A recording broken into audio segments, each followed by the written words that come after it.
Vamos lá então. Hoje nós vamos falar sobre um presente que Deus nos deu. Semana passada nós tivemos a presença aqui do Web Venga. Ele é um amigo dessa casa de longa data, um dos fundadores desse ministério. E nós falamos um pouco sobre o Espírito Santo, o presente que o Espírito Santo é para nós e como Deus agracia a igreja, dando Deus para a igreja, para habitar dentro de nós. E eu lembro que ele leu em João 14, aquela descrição bela de como Jesus promete que iria ao Pai preparar uma casa, com muitos aposentos para nós. A promessa da ida do Cristo e o envio do Paráclitos, a vinda do Confortador, do Espírito Santo. Naquele mesmo capítulo de João 14, se nós pudéssemos talvez ver aquela conversa de Jesus com os discípulos, nós provavelmente não veríamos homens muito animados com o que ele estava falando. A ideia de que ele os deixaria deve ter doído profundamente no coração daqueles que amavam Cristo e seguiam Cristo da maneira que seguiam. Ali estavam os amigos mais próximos, no meio do desespero, no meio da dor, no meio da confusão. Lembra, eles estavam em um cenáculo, eles estavam reunidos na casa de um israelita, eles estão tendo uma refeição, que mais tarde se torna a ceia que nós temos. Era uma refeição com pão e com vinho, quando Jesus começa a lembrá-los mais uma vez que ele os deixaria, que a hora de morrer tinha chegado. Naquela noite, toda aquela noite e o próximo dia inteiro seriam horas de muito sofrimento para Jesus, horas de agonia, horas de abandono, horas onde ele seria morto e eles, os discípulos, permaneceriam sozinhos. Mas não por muito tempo. Isso nós vimos semana passada. Jesus tinha lembrado eles que não os deixaria sós, que ele, se não fosse ao Pai, o Espírito Santo não viria. E é claro que a obra do Espírito era ir para a cruz, pagar pelos pecados da humanidade, pagar pelos meus pecados, pagar pelos teus pecados.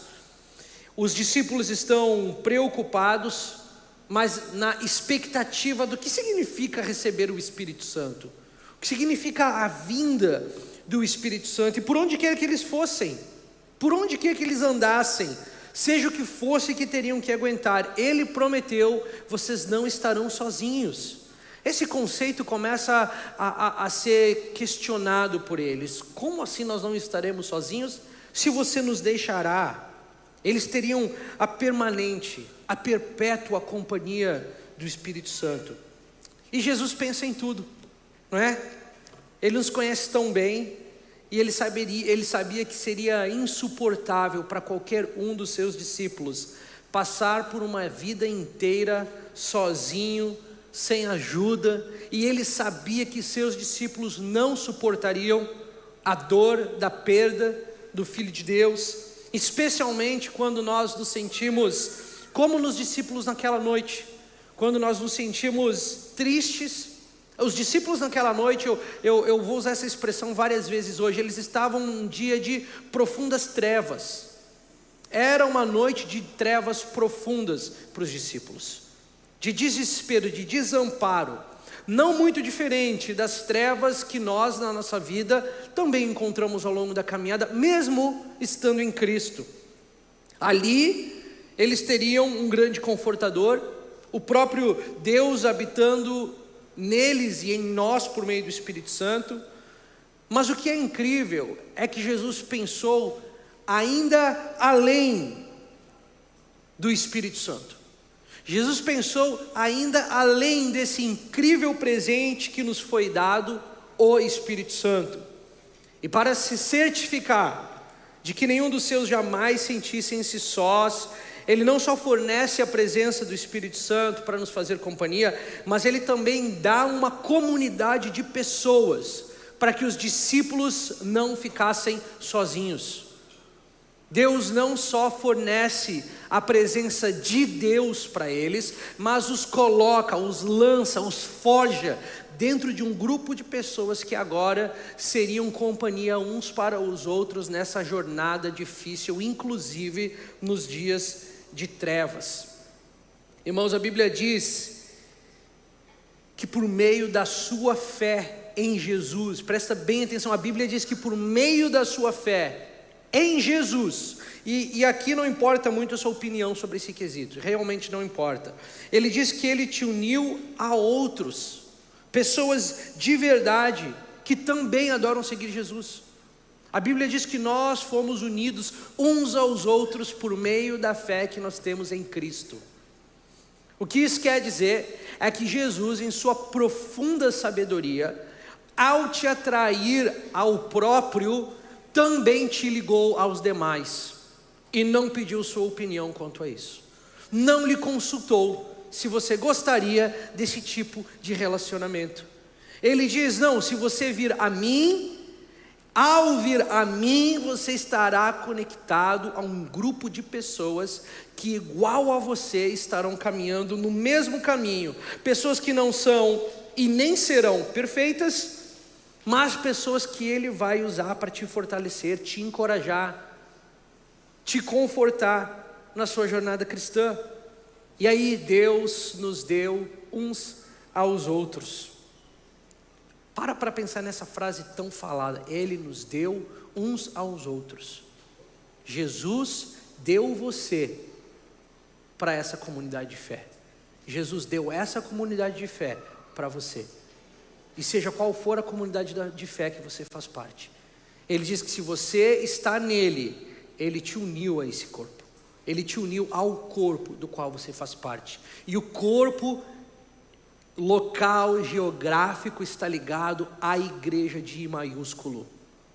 Então, estando em Cristo, não tem como você não estar ligado a outros que estão em Cristo.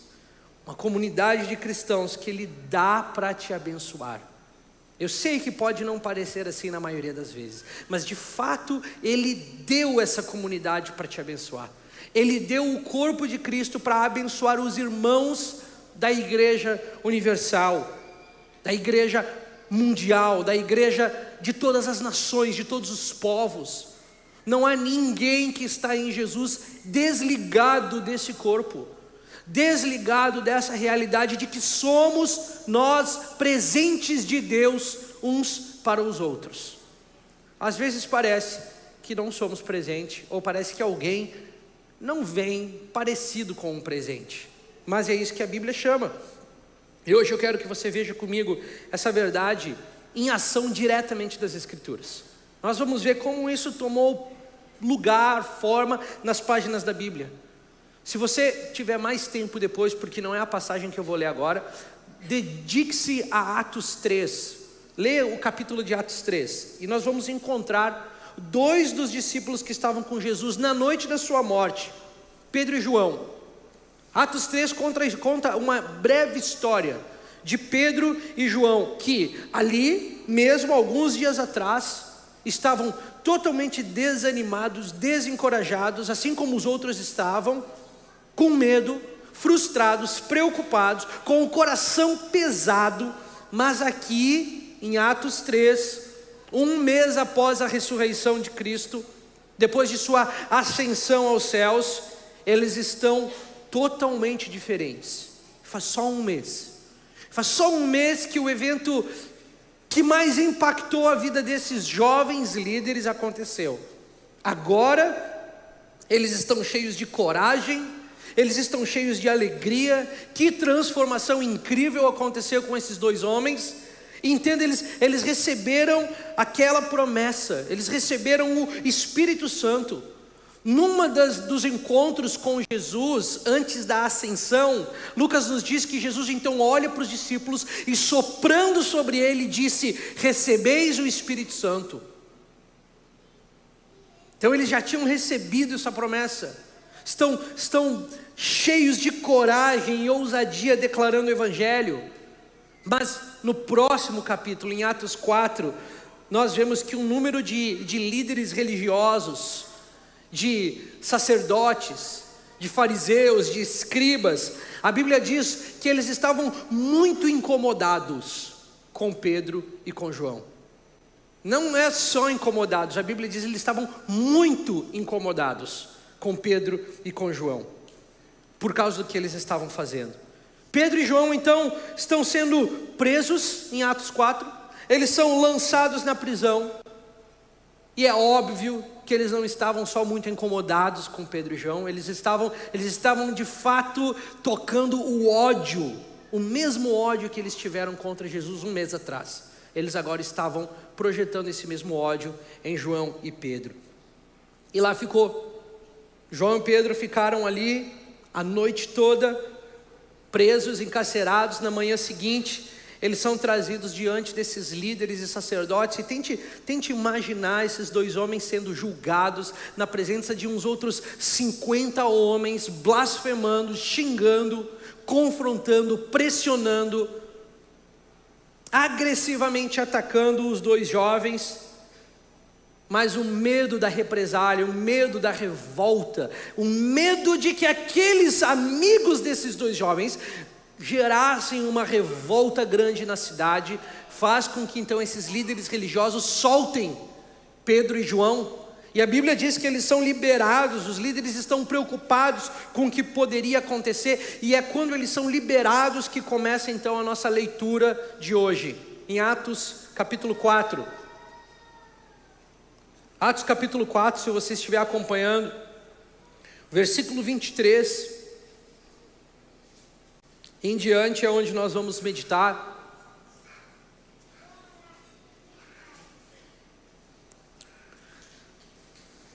Atos 4, 23 diz assim: depois de soltos, foram para os seus companheiros.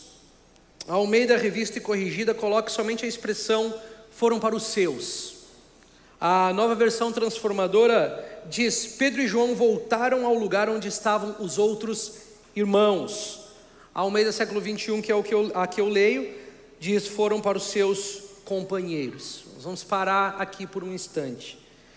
Diante de tudo que Pedro e João passaram no dia anterior, diante de toda a pressão, diante de toda a dor, diante de toda a angústia, eles são soltos, e após serem soltos, aonde é que Pedro e João encontram conforto?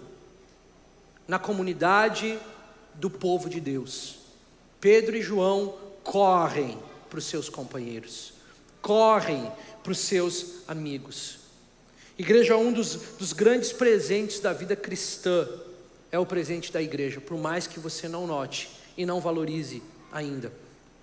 Sabendo que Deus providenciou pessoas para encorajar, te fortalecer ao longo de toda a caminhada. Saber que nós entramos nessa sala aqui hoje, e você pode não saber meu nome e eu não saber o seu nome, mas a verdade bíblica é que eu sou para você e você é para mim, por meio de Cristo. A verdade de que profundamente não estamos sozinhos nas piores das nossas angústias, para todo tipo de dor, de perda, de tempestades, de estresse, de tristeza, de pânico, ou talvez, como os discípulos, pressão por causa de alguma forma de perseguição. Depois de soltos, foram para os seus companheiros e lhes contaram tudo que os principais sacerdotes e líderes religiosos lhes haviam falado. Essa passagem de Atos ilustra exatamente isso. A bênção que a igreja é para você, especialmente nos dias de trevas, especialmente nos dias de dor. Aqui em Atos 4, nessa história, eu quero que você veja que é por meio do povo de Deus que Pedro e João são cercados de amor, são cercados de amparo, são cercados de conforto no meio das piores horas que eles tiveram até agora. Não é surpreendente analisar que o que Pedro e João acabam de passar em Atos 4 é muito semelhante ao que acontecera com Jesus um mês atrás, quando ele é trazido diante do sinédrio, dos líderes, dos religiosos, questionado, posto à prova, humilhado. E ao invés de Pedro e João se esconderem em suas próprias casas e chorar a dor da ferida, e pedir a Deus que isso nunca mais aconteça com eles, e interceder que Deus os livre da perseguição, esses dois discípulos fazem algo diferente. Esses dois discípulos foram direto para a igreja, para lhes contar tudo que os principais sacerdotes haviam lhes feito ou falado. E eu quero que você imagine só por um minuto como será que foi isso para eles. Como será que foi ser libertos caminhando em direção dos teus companheiros ou dos teus amigos, que estão todos reunidos em um lugar, de repente a porta se abre e você entra naquela sala. Você tinha acabado de passar a noite sozinho, abandonado, com medo do que poderia acontecer. E não sabemos por quantas horas daquela manhã os dois discípulos foram questionados diante do Sinédrio e que tipo de humilhação sofreram. Mas aqui no versículo 23, eles não estão mais cercados dos seus inimigos. Aqui no versículo 23 eles estão cercados por seus amigos e companheiros. Eles vão para um lugar onde eles encontrariam conforto. Aqui eles encontram refúgio. Aqui eles entram num amparo, aqui em um total contraste com o que acontecera na noite anterior. Aqui eles são bem-vindos. Aqui eles não são humilhados. Aqui eles eram entendidos. Aqui eles estavam cercados de amor.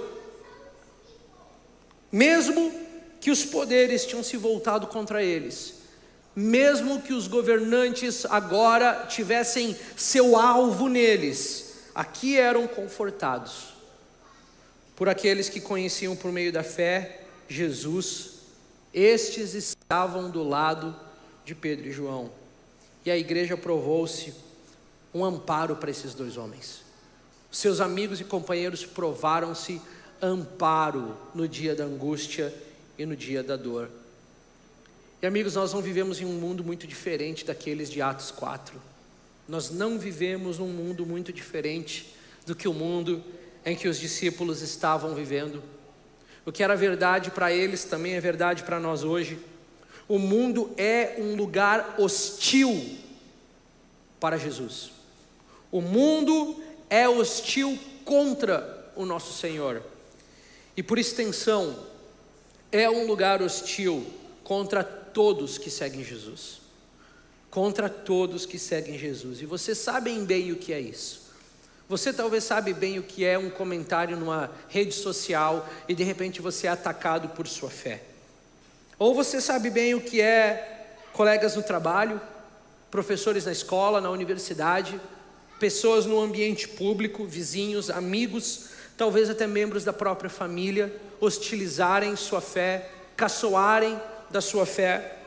Uma resistência contra Deus, uma resistência contra Jesus, um desgosto pela verdade da Bíblia, um nojo pela verdade da Bíblia, que às vezes transforma em uma revolta pessoal contra você, um ódio contra você.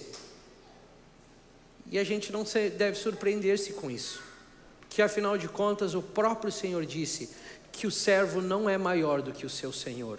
Se odiaram a mim, odiarão também vós. Vocês não são maiores que o Senhor. Se odiaram o Senhor, por que não odiariam vocês?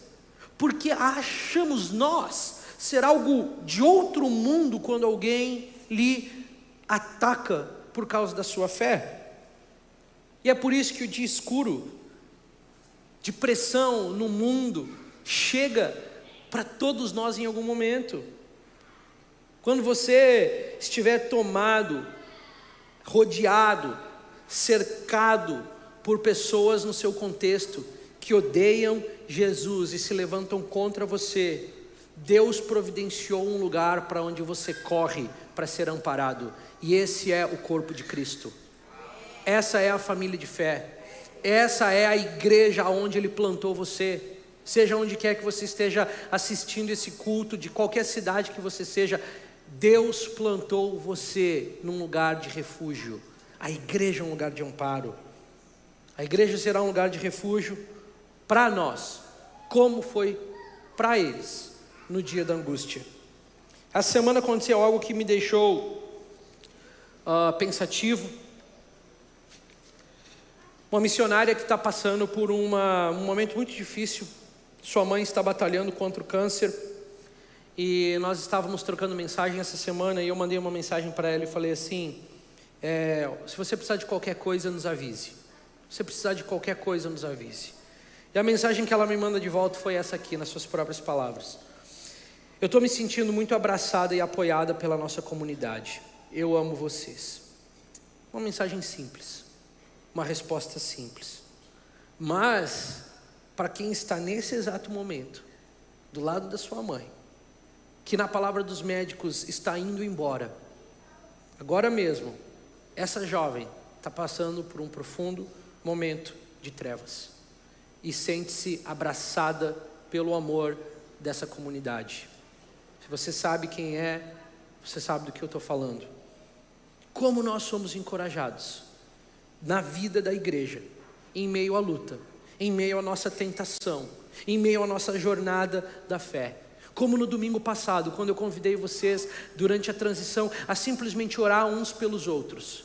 E eu vejo aqui pessoas chorando, pessoas emocionadas, pessoas tocadas, porque alguém se importou, alguém virou para o lado, alguém perguntou como você está, alguém se importou em saber um pouco da sua vida. Igreja é mais do que um lugar onde você vai por 2 horas em um domingo de manhã, ou à tarde ou à noite. Igreja é o lugar que Deus providenciou de refúgio, se você está em Cristo Jesus por meio da fé. É um lugar de amparo. E novamente, pessoas que não são perfeitas, líderes, pastores que não são perfeitos, mas que pela graça de Deus serão usados para compartilhar com você em seu sofrimento e em sua dor. Não porque conseguem de maneira que chegaram no lugar de excelência, mas porque Deus olha para a igreja e Ele fala assim: eu vou usar essas pessoas para demonstrar o meu amor por você. E de novo, sua opinião não tem nada a ver com a decisão dele. Ele escolheu que seria assim. Ele desenhou, a família de Deus foi desenhada assim. E a aplicação para nós, ela é simples a partir desses versículos de hoje. Irmãos, façamos um hábito da nossa vida agir como Pedro e João. Façamos um hábito da nossa vida correr como Pedro e João para a comunidade onde Deus nos deu de presente. Façamos um hábito como fez Pedro e João, compartilhar do sofrimento de alguém, ou abrir o nosso coração e compartilhar o nosso sofrimento com alguém. Eu escuto muito isso em um tempo onde muitas pessoas dizem: quer saber, estou caindo fora dessa parada de igreja, estou cansado, não aguento mais, eu não dou conta de igreja cansou minha cabeça. Torne seu hábito fazer o contrário disso. Lutar contra isso é lutar contra o próprio Senhor. Lutar contra isso é lutar contra a maneira e a forma que Ele escolheu organizar sua família. E não importa quão imperfeita a igreja pode ser, é fácil nós acharmos motivos para se afastar dela. É muito fácil ficar à distância, assumir que você não precisa dos demais, evitar conhecer e ser conhecido na igreja dizendo: eu estou de boa, eu não preciso, estou tranquilo, estou bem, minha vida está legal. Você pode até fazer isso, mas fazer isso é privar-se da bênção que é a igreja para você.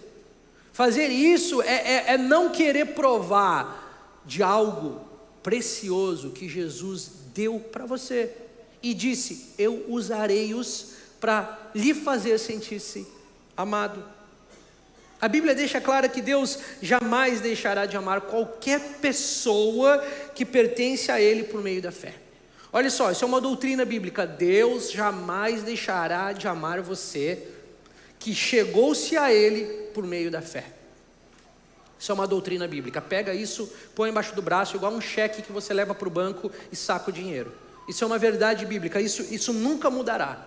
Mas aqui também tem algo incrível, que Deus, em sua gentileza, em sua sabedoria, faz com que esse amor que Ele tem para você se manifeste, se torne tangível, muitas vezes por meio do seu povo. Você fala assim: eu sou amado por Deus. Deus diz de volta: eu te amo por meio da igreja.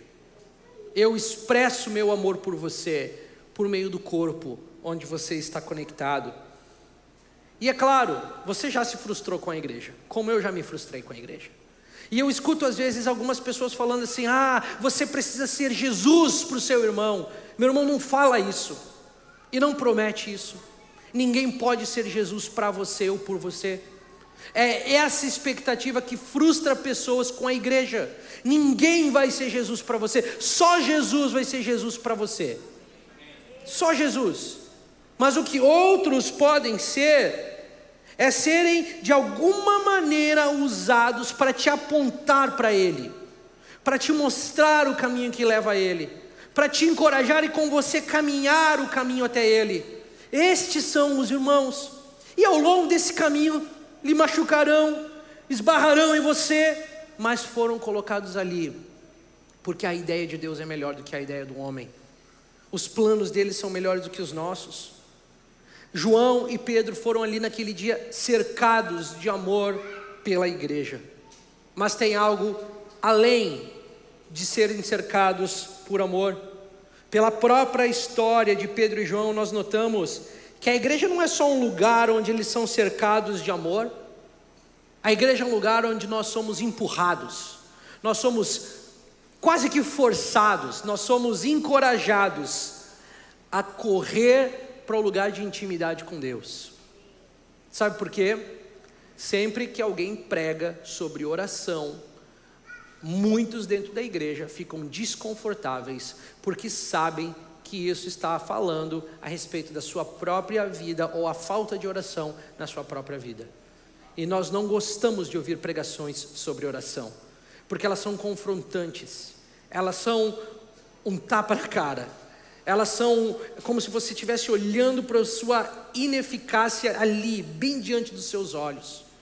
E ali em Atos 4, no versículo 24, diz assim: ao ouvirem isso, todos juntos elevaram a voz a Deus, dizendo. Ao ouvirem Pedro e João, a igreja que está ali reunida, que escuta-os contar sobre todas as ameaças, as opressões, a angústia que esses dois viveram, ao ouvirem a descrição do que aconteceu no último dia e nas outras horas, a Bíblia diz que eles todos elevaram a voz a Deus. A resposta imediata da igreja diante da dureza do que os discípulos viveram não foi dar conselho para eles. Quantas pessoas frustradas na igreja, porque eu não encontro tempo para alguém me dar um conselho para a minha vida. A Bíblia diz em Atos 4:24 que ouvindo eles, todos levantaram suas vozes a Deus, orando ao Senhor.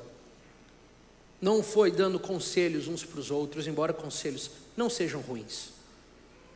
Foi ao invés disso, dizer: Pedro e João, vamos orar. Nós precisamos de Deus.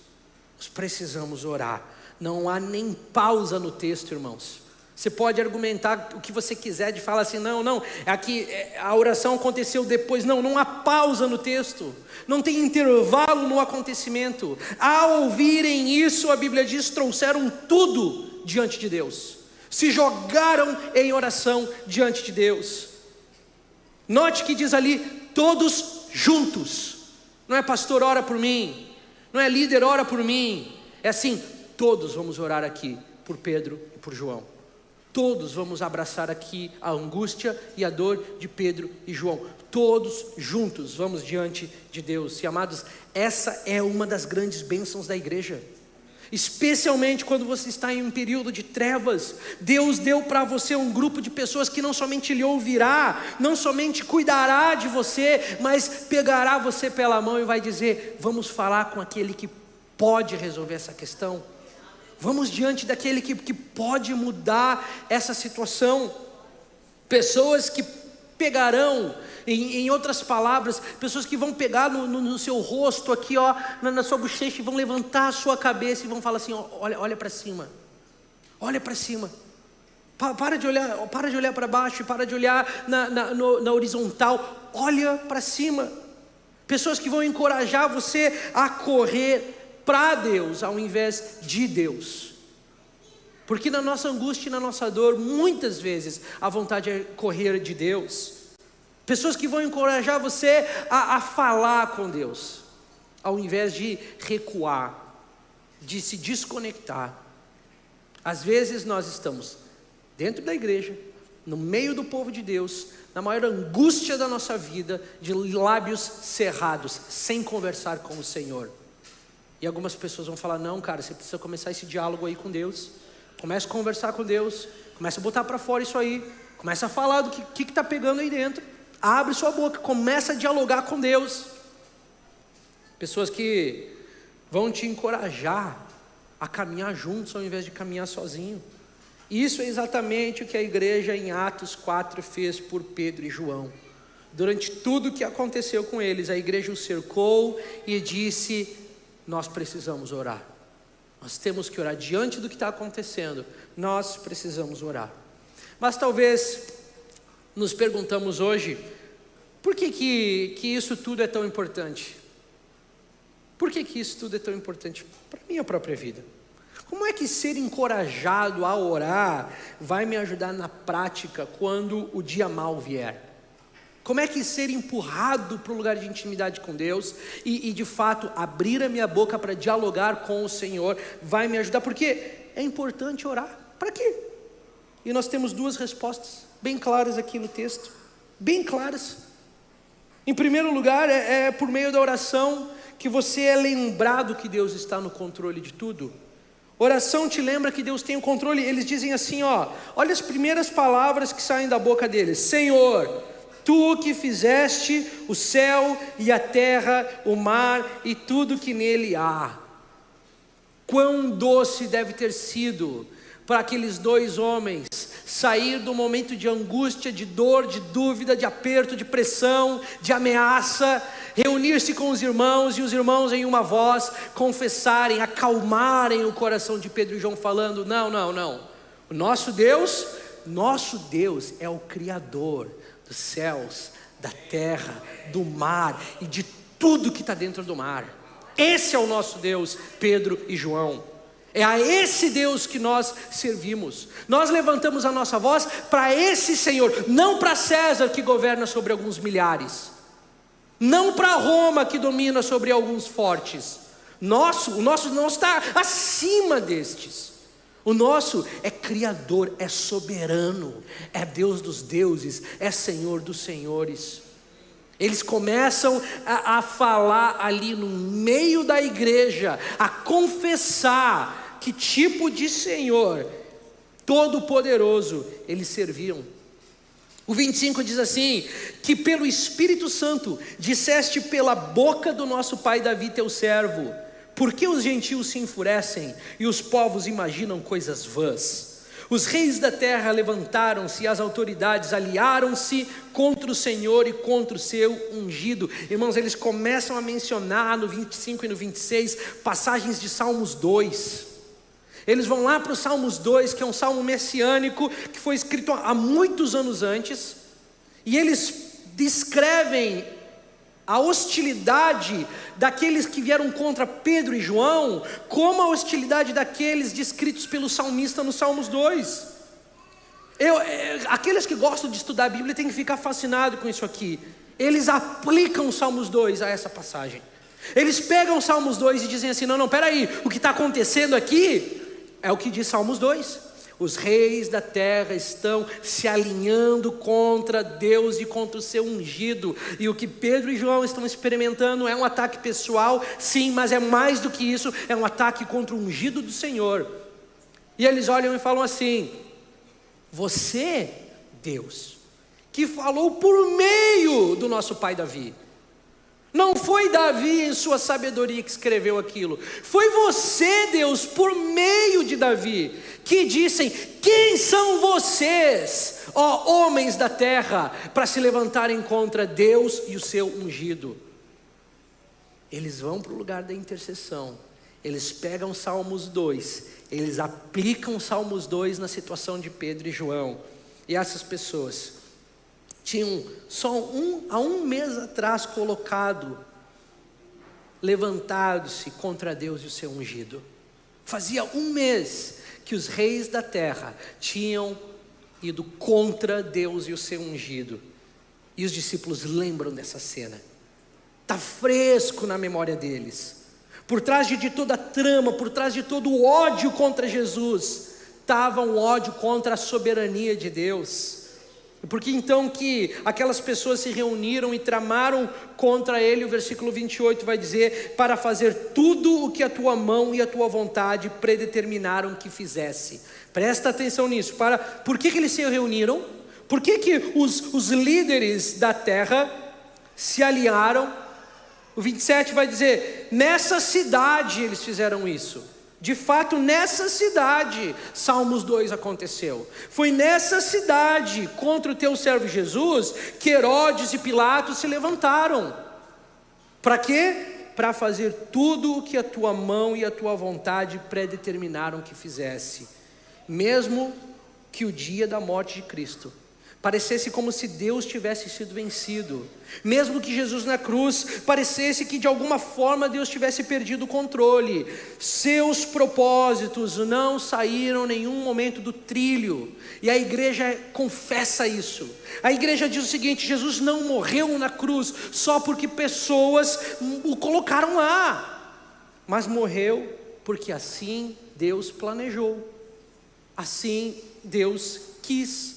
E 3 dias depois, porque Deus assim planejou, ele volta dos mortos. Esses homens estão na sua oração simplesmente confessando a soberania de Deus. Eles estão dizendo: eles se levantaram contra o Senhor e seu ungido, mas você deixou, Deus. Eles mataram o Filho de Deus na cruz, mas você permitiu. Foi você que tinha o controle da história, e ninguém fez nada do que fez, se não fosse por meio da tua permissão. É assim que a oração nos ajuda, igreja. É assim que a sala de oração nessa casa pode ser uma bênção para você.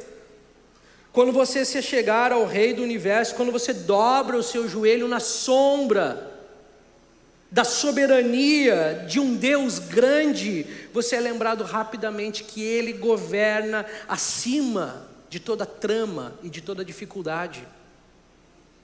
Mas quando você orar, você não somente é lembrado que Deus está no controle, mas você é lembrado que você tem ajuda para esses dias. O 29 diz assim: agora pois, e aqui tem uma transição na oração deles, eles vão de confessar verdades para fazer uma petição a Deus. Agora pois, ó Senhor, olha para as suas ameaças e concede aos teus servos que falem a tua palavra com toda coragem, enquanto estendes a mão para curar e para realizar sinais e feitos extraordinários pelo nome de teu santo servo Jesus. Eles não só declaram que Deus está no controle, mas eles fazem um pedido para Deus. E o que acontece agora é que eles não só sabem que oram a um Deus que está no controle, mas a um Deus que está trabalhando e agindo em prol deles.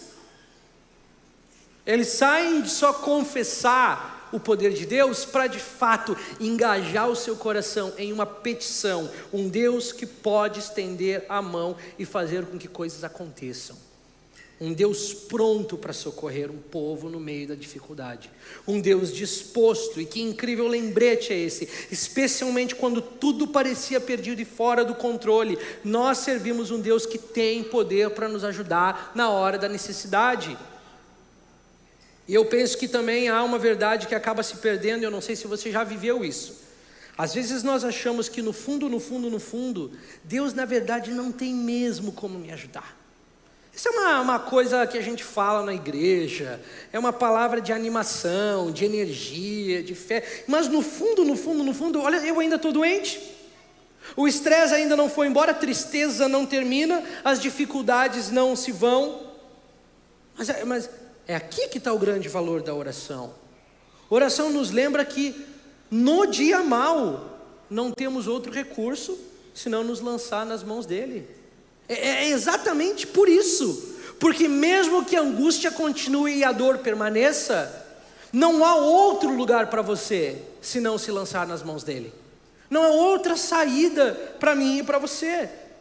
E o que exatamente acontece se ele não nos libertar do dia mau? O que exatamente acontece aqui dentro se aquilo que eu pedi que ele fizesse, ele não fizer? O que exatamente esses cristãos da igreja primitiva estavam pedindo para Deus? Você conhece a história?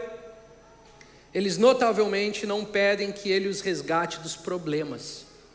Você não acha interessante que a igreja não se reúne para dizer assim: Deus nos livra dos fariseus e dos saduceus e dos governantes?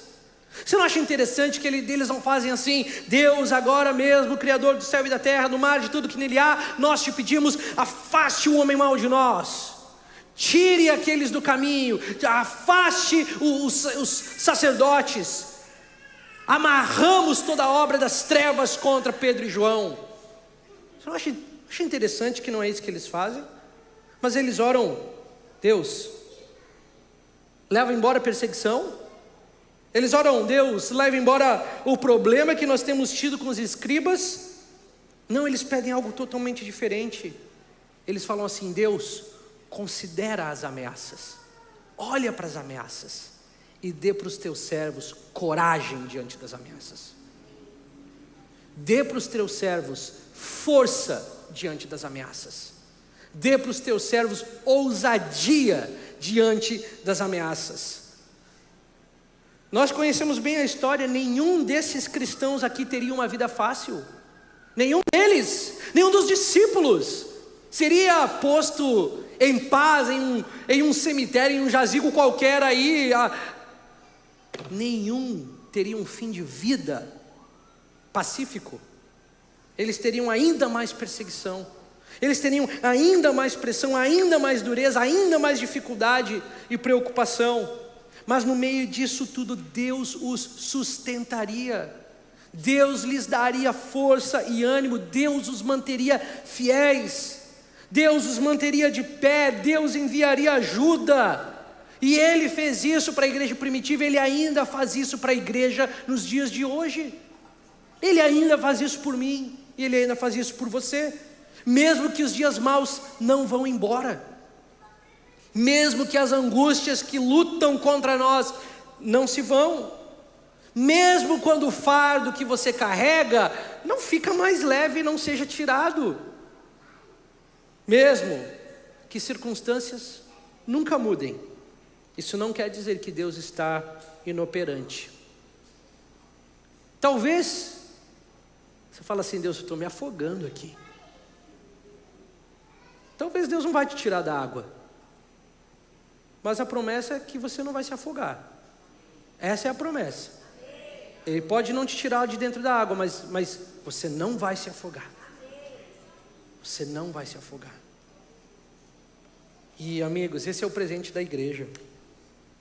Em sua sabedoria, Deus prendeu você a outras pessoas, para que você fosse cercado de amor, e que você fosse provocado a olhar para esse Deus, a considerar a soberania desse Deus, a considerar a necessidade de uma vida de oração mais intensa, mais profunda, a necessidade de abrir diálogo com Deus, a necessidade de ir para um lugar de conversa com Ele. O time de louvor já pode subir.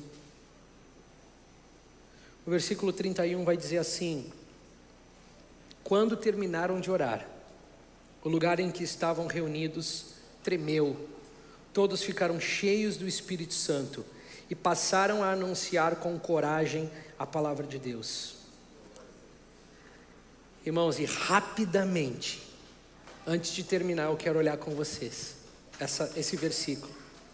O que é que acontece quando a igreja se une em oração, especialmente diante da perseguição, A Bíblia diz que a casa em que eles estavam ali reunidos, literalmente é sacudida, literalmente é balançada, como se fosse uma resposta tangível das suas orações. Deus diz assim: ei, eu estou bem aqui, eu estou com vocês. O lugar onde eles estão tremem, é Deus dizendo: eu também estou aqui, e eu estou ouvindo a oração de vocês, eu estou presente, eu estou atento ao que vocês estão passando. E antes que terminassem a oração, a Bíblia diz aqui, que todos foram cheios do Espírito Santo e passaram a anunciar com coragem a palavra de Deus. Eles recebem a resposta da oração que eles fizeram alguns versículos atrás. Deus considera as ameaças e dê para os teus servos coragem. E agora eles passam a anunciar com coragem a palavra de Deus. Eles então saem dali, não com a promessa de uma vida fácil, não, mas com a convicção, mas com um coração renovado, mas com uma força para viverem fiéis a Jesus, fiéis a Jesus. O chamado da vida cristã não é o chamado para o sucesso, é o chamado para a fidelidade. Você não foi chamado para ser bem sucedido, você foi chamado para ser fiel, e ser fiel é ser bem sucedido. Então Deus, Ele olha para aqueles irmãos ali, Ele não livra-os da perseguição, Ele não faz isso. Amigos, eu acho que não tem outro lugar onde eu sou pessoalmente lembrado de que Deus está com o seu povo, onde eu sou pessoalmente mais fortalecido do que quando eu estou aqui com vocês como igreja. Durante a semana a gente trabalha aqui, lida com problemas e tem reuniões e tem tensão, mas quando nós estamos reunidos aqui, tem algo a respeito do fato de que Deus reúne o seu povo para orar, para adorar, para estudar a Bíblia, cantar verdades a respeito dele. É como se fosse uma bateria que recarrega, estando aqui no domingo com vocês. Às vezes eu me emociono externamente, é mais raro, mas eu me emociono externamente. E às vezes eu simplesmente, é algo silencioso que acontece. É eu ali na frente, de olho fechado, sentindo como se eu estou sendo ancorado aqui nessa comunidade de fé. Estou sendo fortalecido, estou sendo recarregado. Estou olhando para vocês, a maneira como que vocês lutam suas lutas e ainda cantam ao Senhor, e isso me encoraja. E isso é um depósito na minha fé. Isso é uma energia na minha bateria, às vezes cansada, quase descarregada. E isso acontece também para vocês, quando vocês se conectam aqui, quando vocês se conectam em oração. Sabe quando isso acontece para você? Quando você entra num pequeno grupo, quando você fala assim: ah, lá vem o pastor, para eu ir num pequeno grupo. É ali. Quando você abre o seu ouvido para ouvir, quando você abre o seu coração para falar, é ali que Deus faz o que nós estamos falando. É ali que Deus começa a fortalecer. É ali que Deus começa a depositar coragem, ânimo, amor, amizades, relacionamento, vida em comunidade. É ali que nós corremos para os nossos companheiros e todos levantam suas vozes em prol das nossas angústias e necessidades. É ali que o que a igreja fez em Atos 4 pode acontecer também na nossa vida. Dê o seu tempo para alguém, dê os seus ouvidos para alguém aqui dentro, abra o seu coração para alguém aqui dentro. Você vai conhecer algo maior, você vai conhecer um conforto maior, uma certeza maior de que você não está sozinho. Sabe o que é interessante?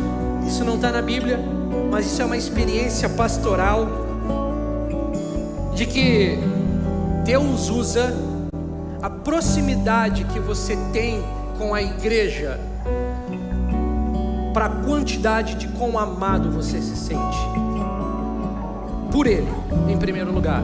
O que eu quero dizer com isso?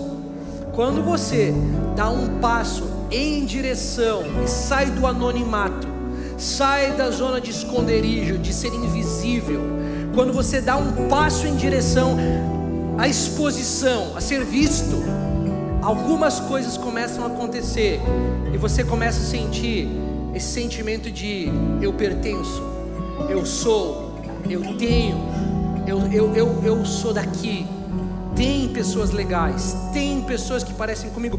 Fiz uma nova amizade, fiz um grande amigo, encontrei alguém para conversar, achei alguém com quem eu me dou bem.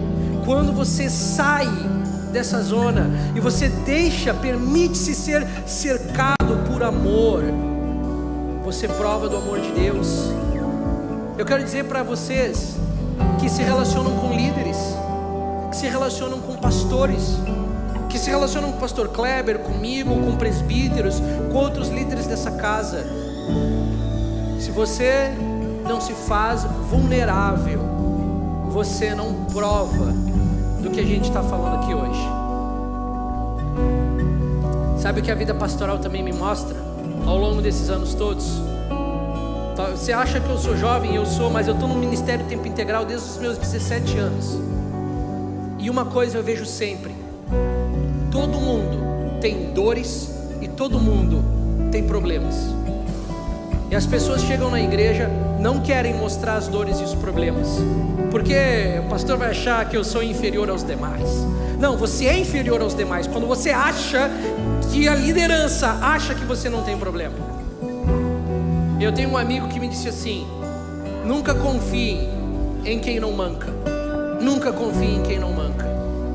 Nunca confie em quem não vem marcado de dores, em quem não vem marcado de angústias, em quem não leva no seu corpo a pressão da vida, em quem não tem no seu testemunho as dificuldades de andar com Jesus num mundo mau. Não confie em quem aparenta ser um super-herói da vida cristã. Nós somos roubados, irmãos, de viver essa bênção, de viver o presente que Deus nos deu. Eu quero dizer para vocês hoje com convicção: se você é membro dessa igreja, Deus lhe deu essa igreja como um presente, e Deus deu você como um presente para essa igreja. Não viva à distância, não se desconecte, não viva no anonimato escondido. Sai, vem para a luz, vem para os relacionamentos, vem para a vulnerabilidade, vem para um lugar onde nós podemos provar do que Deus pode fazer quando nós damos o nosso ouvido e abrimos nosso coração. Amém? Vamos ficar de pé?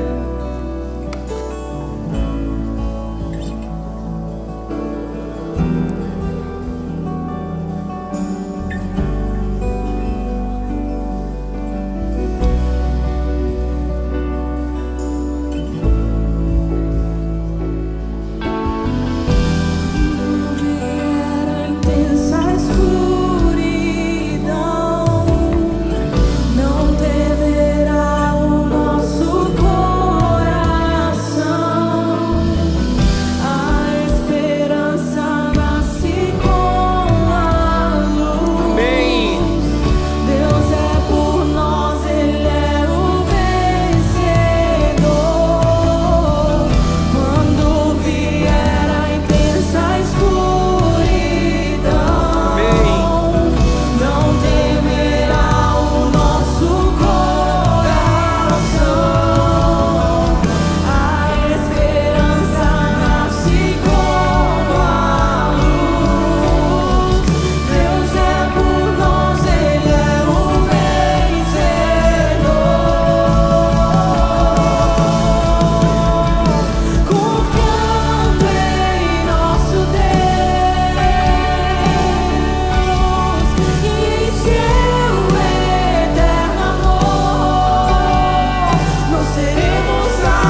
nessa manhã nós olhamos para Ti, Deus, homens, mulheres com dores, alguns passando por dias maus, alguns aflitos, mas eu te peço, Deus, que essa jornada de caminhada de fé para essa igreja se torne ainda mais real, profunda, tangível, alcançável. Eu oro que o Senhor, com cordas de amor, nos atraia mais uma vez para um lugar onde somos cercados pelo amor do povo de Deus, para um lugar onde nossa família se junta a nós na nossa angústia. Eu oro nessa manhã, Deus, lembra-nos que és um Deus soberano, Criador dos céus, da terra, do mar e de tudo que nele há. Que diante das nossas leves e momentâneas tribulações, temos para nós um Deus que não perde o controle, um Deus que não está abalado, um Deus que não perdeu o senso de direção da nossa vida. Te peço nessa manhã, Pai, encha-nos a coragem que vem por meio do Espírito Santo, para continuarmos caminhando, para continuarmos a olhar para o Senhor, para continuarmos a confiar em Ti, mesmo no dia mau. Quero convidar você que está aqui, está passando por um dia difícil, por um período da tua vida difícil, a levantar sua mão onde você está e a igreja, o corpo se unir ao seu redor e orar com você e clamar a Deus por você. Saia talvez desse lugar de vergonha ou de medo, ou quer saber, eu estou cansado, já fiz isso tantas vezes. Faz de novo, deixa-se ser cercado pelo amor. Você que está com a mão levantada, aos demais, chega perto de quem está com a mão levantada, abre o olho, olha para o lado onde tem alguém com a mão levantada, chega para essa pessoa e fala: meu irmão, minha irmã, como é que eu posso orar por você? Como é que eu posso cercar você de amor, trazer sua necessidade diante de Deus? Então abre o seu olho aí, ninguém que está com a mão levantada sozinho, olha aí para o seu lado.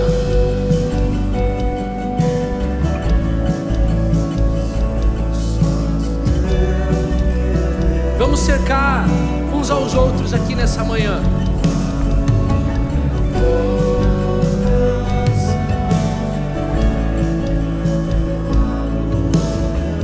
Você não quer falar com a pessoa, só estende a mão no ombro. Estende a mão no ombro e ora por ela.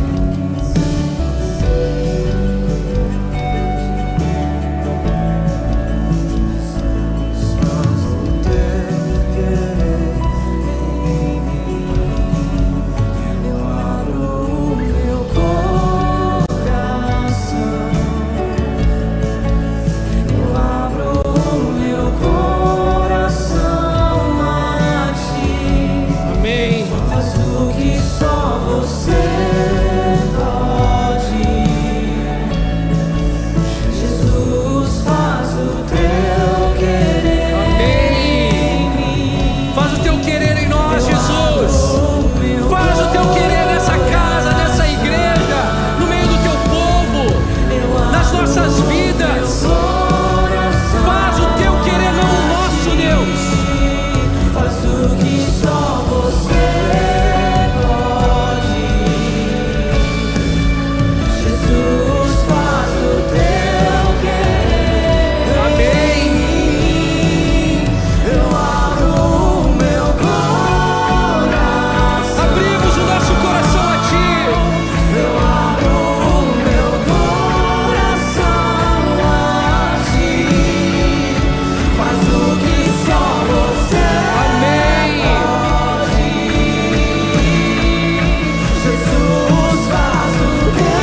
Antes de encerrar, eu quero só compartilhar com vocês uma passagem que me encoraja muito a esse chamado, a vida da igreja.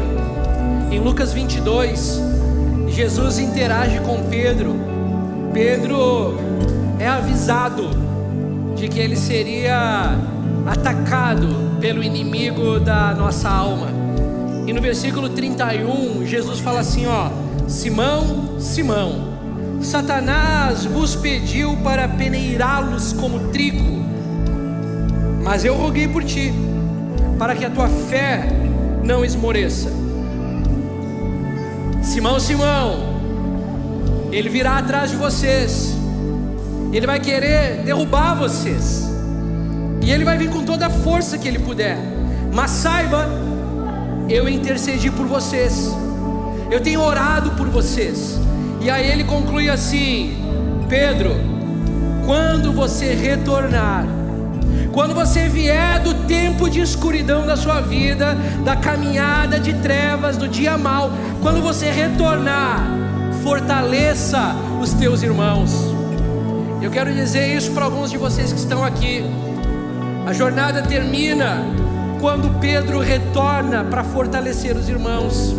O dia mau se vai quando, depois de ser confrontado com a tentação de negar o Cristo, ele volta para dentro do convívio da igreja e olha para os necessitados, os mais fracos na fé, e fala: ei, vamos caminhar juntos, vamos fortalecer uns aos outros aqui, vamos caminhar mais perto. E ali Pedro diz: Senhor, estou pronto para ir contigo, tanto para a prisão quanto para a morte. Ele ainda não entendeu. Pedro, você não vai ser difícil. Pedro, você não vai ser tão radical quanto você disse que seria. Eu sei o fim dessa história, mas tudo vai terminar bem, você vai voltar. E quando você voltar, corre para os teus irmãos, vai para perto dos teus irmãos. Alguns de vocês estão aqui, líderes já no corpo de Cristo, de outros momentos da vida, queimados, cansados, esgotados da vida cristã e da vida de igreja. Mas essa é a mensagem de Jesus para Pedro. Ele vai tentar ceifar você, mas quando você retornar, fortalece os teus irmãos. Amém? Deus abençoe vocês. Nos vemos no domingo que vem. Vai na paz.